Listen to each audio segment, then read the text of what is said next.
I'm with Rob Sinclair. Rob, you've penned a 2-year deal today at Forest Green after leaving Salisbury.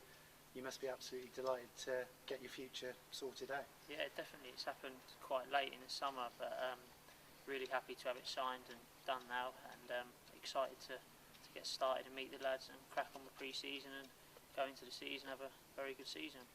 You're 24 now, so you're sort of hitting that age where you can really kick on and show the Forest Green fans what you can do. Yeah, definitely. That's the aim. You've got no excuse of being a young lad or any of that anymore. But, it's exciting times for the club, exciting times for myself, and I want to produce for the club and the fans and show them what I'm about. Yeah, you've obviously met Adi Pennock and had a few discussions with him.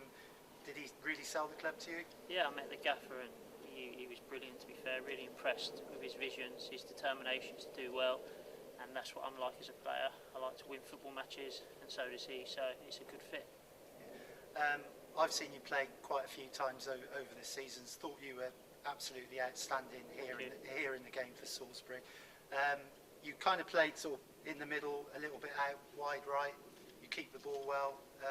What position are you looking to nail down at Forest Green? To be honest, I can play anywhere across the midfield area, so I'd be happy to be in the team anywhere.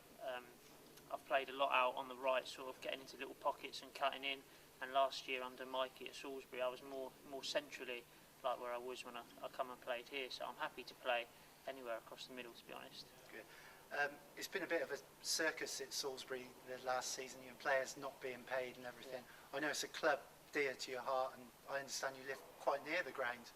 Yeah. What are your thoughts on the Salisbury situation? Yeah, it's a real shame, to be honest, because it was a tight-knit club. All the lads were tight, and it's a shame to see what's happened, to be honest, getting in the wrong hands, and to see that club to have this kind of bad situation. It's not nice to see, to be honest.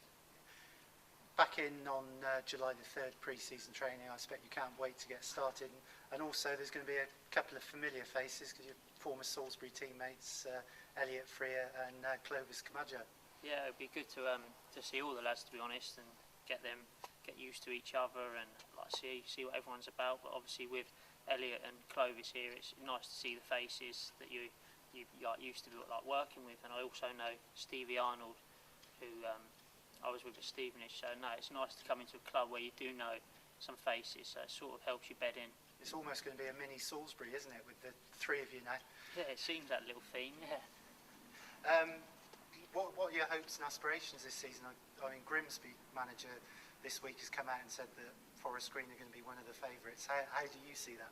To be honest, I think as a player and anything connected to the club, I think you take it one game at a time, to be honest. I know it's your same old cliche, but that is how you have to approach football. If you just come out and say, we're going to do this, we're going to do that, it'll come back and bite you in the arse, to be honest. So you've got to have your wits about you. You take each game as it comes. Obviously the club's got massive ambition and targets, we all know that, but as players and staff and supporters, I'd say just take each game as it comes and let's do it all together. Great. Okay, cheers. Brilliant, thanks a lot. Cheers.